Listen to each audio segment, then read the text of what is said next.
Electrostatics. Problems on electric scalar potential. 1. Series on electromagnetic field theory. Lecture number 1.33.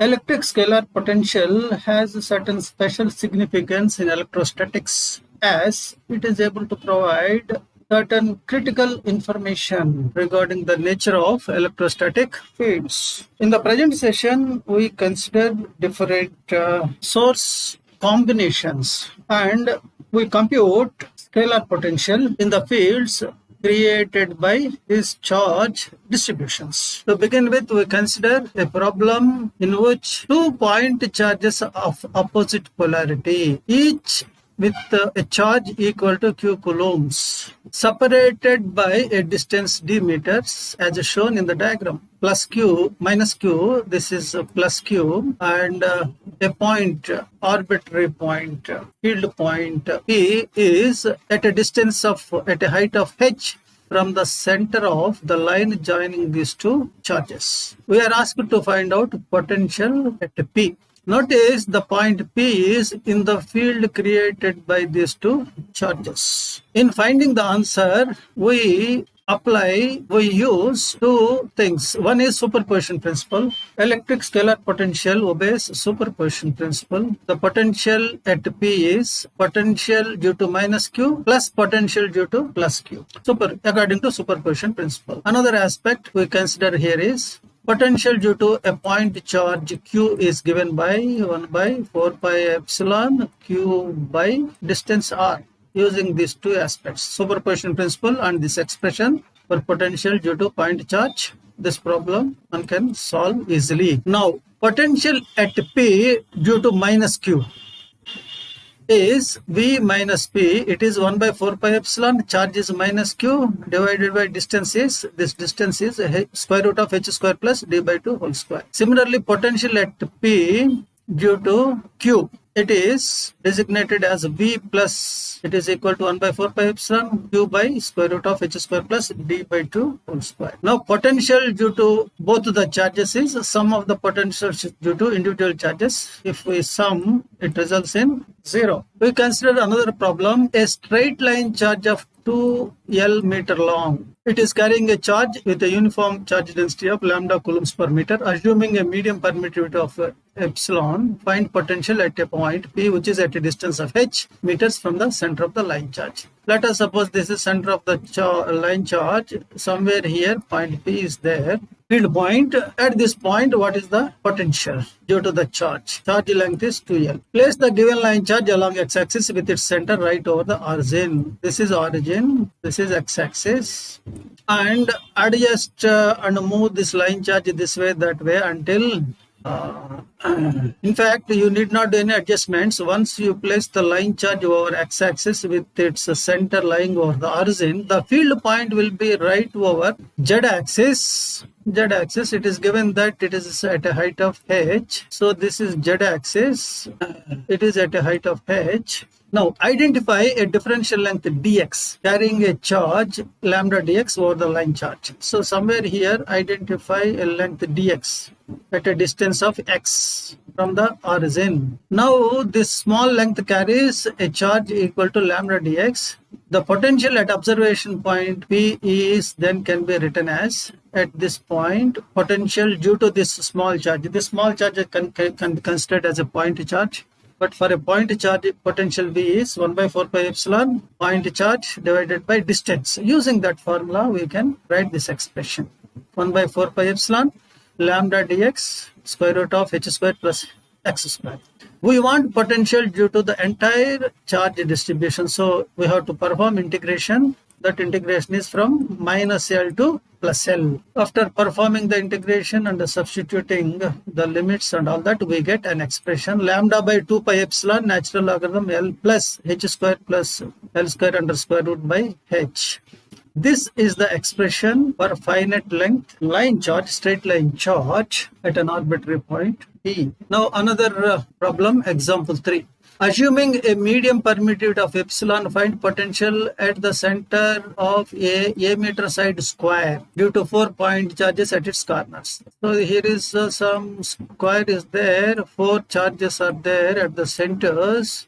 Side is A, each one a side is A, and each charge is q coulombs, q coulombs, q coulombs, q coulombs. And two situations are given. When all charges are positive, find potential at the center. This is A. In B, adjacent charges are of opposite polarity. If one is plus q, next one is minus q, next is plus q, next minus q. In such case, what is the potential at the center? Now, solution. Both the charge distributions are illustrated in this figure. It can be noticed that all 4 charges are at the same distance from the observation point. What is that distance? This distance, you can, within no time, you can easily find out. It is from trigonometry, it is a by root 2.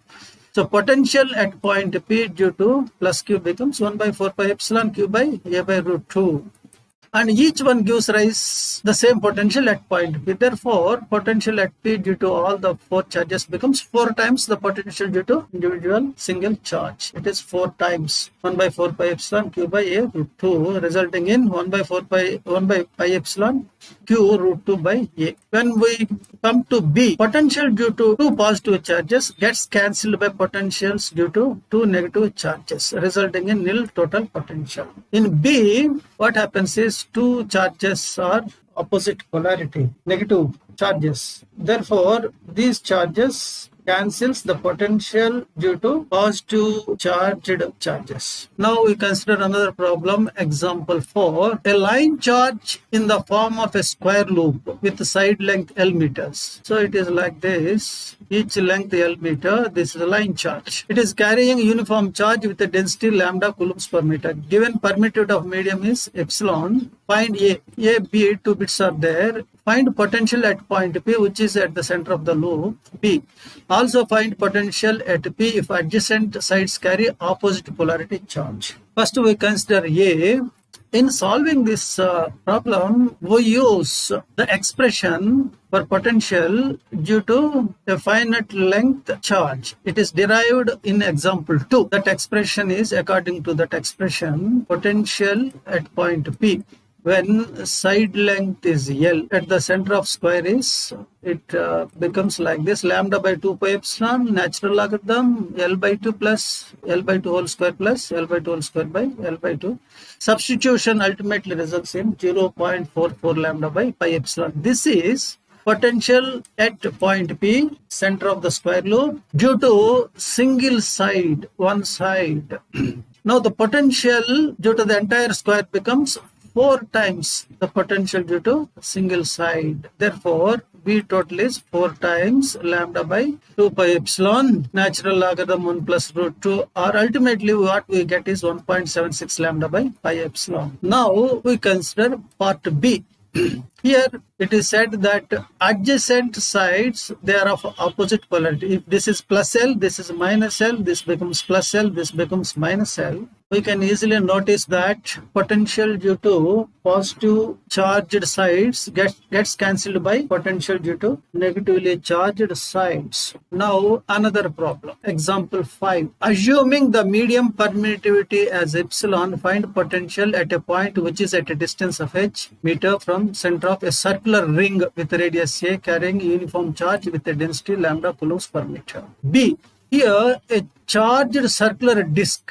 In A it is a ring, here it is a disc with radius a carrying uniform surface charge with density sigma coulombs per meter. Extend the results to find potential at their centers too. Now, given the observation point P is at a distance of h above the charge distributions, each with a radius a meter. Place them over xy plane with their centers over the horizon. So this is the, in case of A, circular ring, we place the ring over xy plane with its center lying over the origin. This becomes z-axis, of course. Now, the potential B, see the point, observation point is somewhere here, P, which is at a distance of h from the center. The potential B at point P using expression for a differential charge dq lambda a d phi is. What is this differential charge? Here you have to consider a small length, circular arc.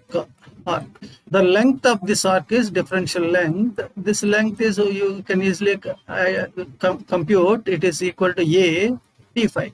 Charge within this length is dq. dq is lambda a d phi. So dq is lambda a d phi. Potential at P due to this differential charge is 1 by 4 pi epsilon. If you consider this differential charge as point charge, it is point charge divided by distance. Distance of this charge to the point is square root of a square h square. We want potential due to the entire charge, ring charge. So we have to perform integration 0 to 2 pi. So integration and little bit of manipulation results in potential equal to lambda a by 2 epsilon square root of a square plus h square. Notice the ring center is h equal to 0. Here the ring center is over the origin. At the origin z equal to 0 or h equal to 0. Hence potential there. If we want potential at the center, we have to substitute h equal to 0. It results in lambda by 2 epsilon. To find the potential V at point P, using the expression for the differential charge dq equal to sigma rho d rho d phi, we are in B. B is about potential due to a sheet, circular sheet charge. As already mentioned, the circular sheet charge is, it is placed over xy plane. This is z axis, this is x, this is y, radius is a. Now I want potential at P. So to compute potential due to the entire charge distribution, we have to consider the source point, let us say somewhere here, and the differential area there. Differential area there means it is d rho, this is d rho, one side is d rho, another side is rho d phi. So area is rho d rho d phi. Rho d rho d phi is the area, charge density is sigma, therefore differential charge is rho d rho d phi multiplied by sigma. Now potential due to this point charge at point P is 1 by 4 pi epsilon rho sigma rho d phi by the distance is of course square root of rho square plus h square. I want potential due to the entire charge distribution, so integration, surface integration has to be performed. Range is 0 to a, 0 to 2 pi. After integration and considering limits appropriately, we get this expression equal to sigma by 2 epsilon multiplied by square root of a square plus h square minus h. If requirement is potential at the center, then h equal to 0 is to be considered. Now what we have is sigma a by 2 epsilon. Another problem, last problem. At points A, B, 2 points are given. Determine the potential V and field E due to dipole with plus 3 millicoulombs at z equal to minus 1 millimeter and minus 3 millicoulombs at z equal to plus 1 millimeter. Electric dipole is a combination of two equal but opposite polarity charges. Each one gives rise to its own potential. We are asked to find the potential at 2 points A, B. Point in A is given in Cartesian, point in B is given in cylindrical. Solution. The given dipole is shown in the figure. This is Y, this is Z, minus Q is here, plus Q is here. So now P, which is dipole moment, it is Q into D. Q is available, D is distance is given, and direction of D is also known, it is minus Z direction. Notice minus Z direction. So P is minus 6 into 10 power minus 6 Z cap. Magnitude of moment is therefore minus 6 into 10 power minus 6 coulombs per meter. Now we consider A. 3, 4, 5 meters. This is the point P is, coordinates are 3, 4, 5. Radial distance 2 and polar angle of a field point respectively are. R is square root of 3 square plus 4 square plus 5 square under square root. It is 7.07. And theta is, here theta is shown, theta is tan inverse square root of x square plus y square by z, resulting in 0.785 radians. Then the potential V and field E respectively can be found from this relations. Potential is P dot R cap. R cap is unit vector along radial direction 4 pi epsilon naught r square or QD cos theta by 4 pi epsilon naught r square. Substitution results in potential equal to minus 763 into 79 volts. And field intensity, we use this relation. Field intensity due to dipole is QD by 4 pi epsilon naught r cube 2 cos theta r cap plus sin theta theta cap. Substitution results in minus 152.80, 1.414 r cap plus 0.707 theta cap volts per meter. We consider B. Here point is given in a cylindrical. Notice the actual expressions which we are using to compute potential and field, they are in spherical. But point is given in, earlier in A it is given in Cartesian, in B it is given in cylindrical. So at point 2 meters, pi by 4, 3 meters, radial distance 2 and polar angle of the field point respectively R has to be computed. Square root of rho square plus z square, it is 3.6 meters, and theta is rho by z tan inverse, it is 0.588 radians. Now potential. Substituting r and theta values, potential can be found equal to minus 3.47 kilovolts, and E is minus 1.157, 1.666, 1.664 r cap plus 0.555 theta cap kilovolts per meter. So these are some of the things which I want to share with you regarding electric scalar potential. Enough for now.